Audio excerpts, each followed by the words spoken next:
So today is the day. We are going to pick up the parts. As I said in the previous video, I already looked at them and condensed them just to make sure that everything would fit in my truck without me having to rent or go buy a trailer. Seems like everything's gonna fit. I condensed both bumpers into one box, which gave me a ton of room because those boxes are 6 foot by 2 foot by 3 foot, take up a lot of space, but there's a lot of vacant area inside of it. So I put both bumpers in one box with pieces of box in between the bumpers, so when they're rattling around going back, because the roads are pretty bad around here, they don't chafe or anything or scratch each other up. Also, I have bumper cores. I have cores that I need to return. The alternator, the AC compressor. I have 3 bumpers. Each bumper is $100 for a core. I'm probably gonna move the fuel jugs to that end of the tailgate as well as the jack, and then everything will be kind of pushed up against the back of the truck. But I'm just really excited to finally get this stuff. One thing I found out is we didn't end up ordering fenders. So yesterday I ordered fenders and they're gonna be here by the end of the week. So they're just gonna end up shipping the fenders, which I'm very, very wary of, but you know, hopefully everything goes well. It seemed like there was a good stock of fenders.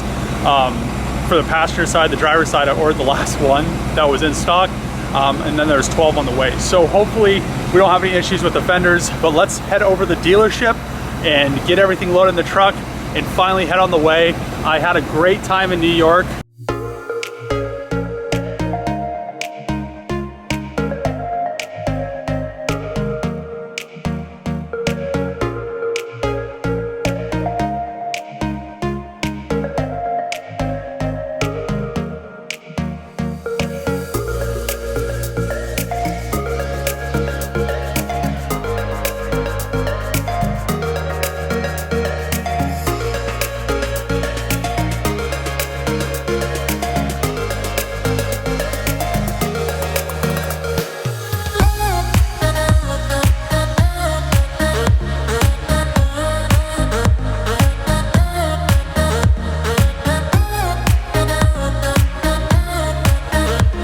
Go inside and talk to internet sales. Just loading up all the parts for the Charger, and it was quite a bit of parts. I'm not ending up having to get a trailer or rent a trailer. I was thinking I might have to, but the boxes are so large. I left the doors in their boxes, the hood in its box. The door boxes were kind of wet, so I kind of turned them. But condensing both bumpers in one box, I have the piece of outer structure, which I actually think is the same as a normal Charger. It was coming up that it was different. We'll compare it when we get back, but just putting both the bumpers and all that stuff in one box with the side skirts and just wrapping it up with some saran wrap just to keep it nice and tight was really nice. So I do have some stuff inside the truck because I didn't have, I probably needed a trailer, but I have both quarter panels in here. They're nice and tucked away. Also, I have a bunch of the clips and brackets and all of that stuff down there for the wide body stuff. And then the headlights, I pulled them out of the boxes because the boxes were pretty huge as well. And they were just gonna take up too much space. So I just got everything nice and condensed in here. So I'm really happy that I got all these parts, because now when we get back, probably a couple days after I get a rest or so in, I could get this, get the hood on. And I did have the fenders. We didn't actually order them, so they're on their way. But when I get back, I can throw the hood on, throw the doors on, just throw all the front end stuff on, and just start making this thing actually look like a car, and start figuring out a little bit more how I'm gonna modify the quarter panels to get everything to work with the hatch so we can get this project on the way. So now I'm gonna start my journey back. I think there's quite a bit of traffic on the way. Coming here, it just was a long line on the other side. So hopefully it's not too long, but we're gonna get on the road, another 30-hour drive. And then once we get back, you know, I don't know if I'm gonna stop or not. I don't have much room this time to sleep. I don't have a back seat, but yeah, I'm just really excited about this. On the open road, finally out of the city, and it's just nice to be able to have the cruise control and just cruise back home. So one thing is I had to reset the straps and everything 2 times. Hopefully I don't have to do it again, just because as I drive, everything kind of shifted, and I think it just kind of got a little bit tighter. So it should be okay now.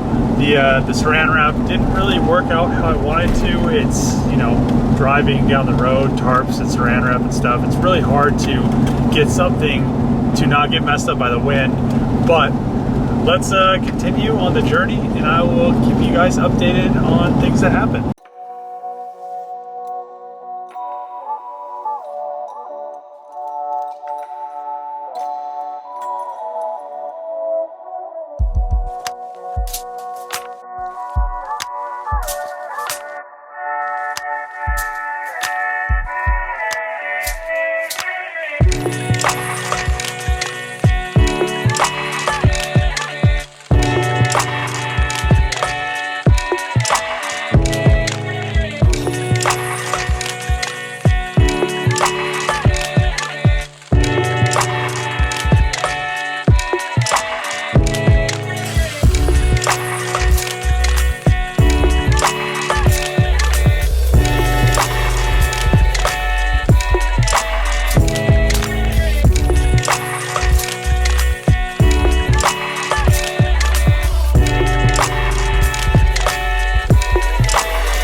Just got my first tank of diesel, 628 miles, and I still had like 98 miles to go. So 700 miles a tank isn't too bad, but now I'm gonna get some dinner because I'm very hungry. I haven't eaten anything all day.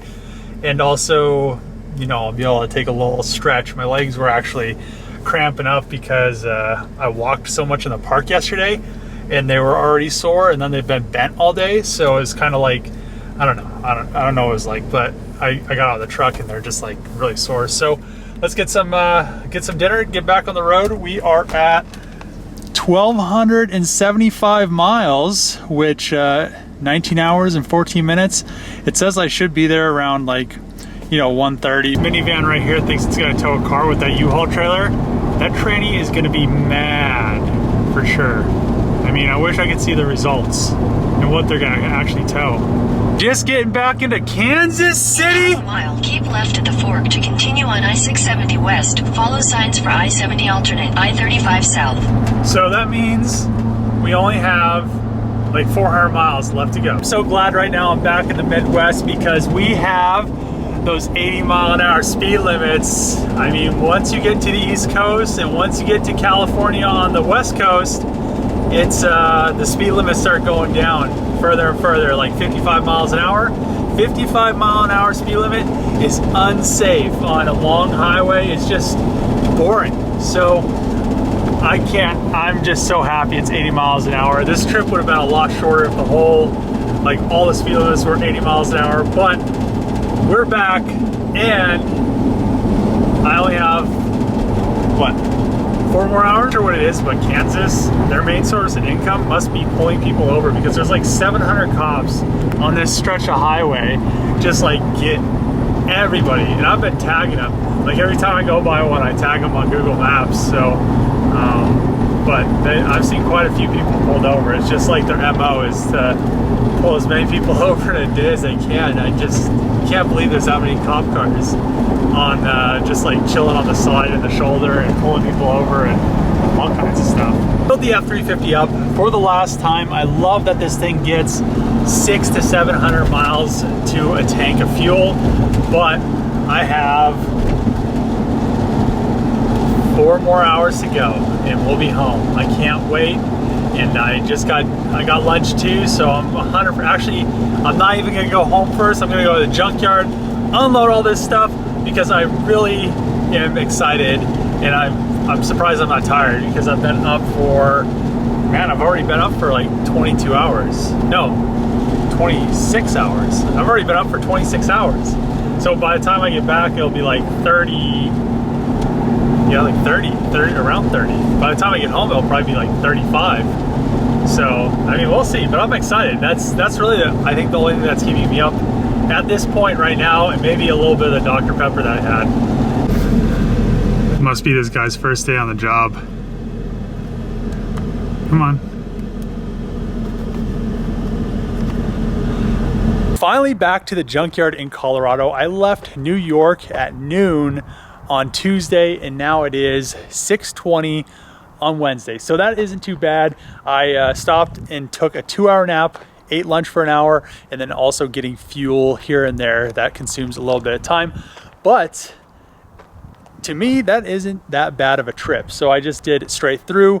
I didn't get a hotel, just slept in the back of my truck for like 2 hours. Wasn't a big deal. My truck gets around 600 to 700 miles per tank, and I was pretty much just driving the whole way. And at one point, I forgot that I didn't eat for like 23 hours, and I was like getting all like, I was like, man, am I catching the Rona? And then I was like turning all pale, and then I was like, oh man, I haven't eaten. So I stopped and grabbed some food, and then I was perfectly fine. But what I'm gonna do now is actually take everything out of the back of my truck. I'm really happy that I went to pick it up. One reason is I can see why stuff gets damaged coming from New York. All the roads are so bad coming from the East Coast to the West Coast. And you know, stuff in the back of a trailer, if all this stuff was just in the back, it'd just be bouncing around the whole time. And it just really just shows you how easy it is to damage some stuff like this. So I'm really glad I took the time to go get it. I had the quarter panels in the back, I had the hood and everything strapped nice, the bumpers are in there nice, and you know, the door shells are all nice. So I never pulled them out of the boxes, so hopefully they didn't have any damage prior to me picking them up. But let's get them off the truck because it looks like it's actually going to rain, and I don't want to get rained on. And then we can just kind of inspect everything. Everything is now unloaded from the truck, and I am very, very tired. So I'm going to end the video here, but I did give you guys a little sneak peek. I pulled the bumper out and just kind of stuck it up there with the radiator support. I can't wait to see this thing wide body and everything all finished on it. I mean, everybody has been saying, oh, it's going to look so tacky and this and that. But a wide body wagon, I mean, I just cannot wait. Also, as you can see how far it is flared out, the Trackhawk all-wheel drive, if you guys remember how far the wheels stuck out, perfectly gonna work, perfectly gonna be fine.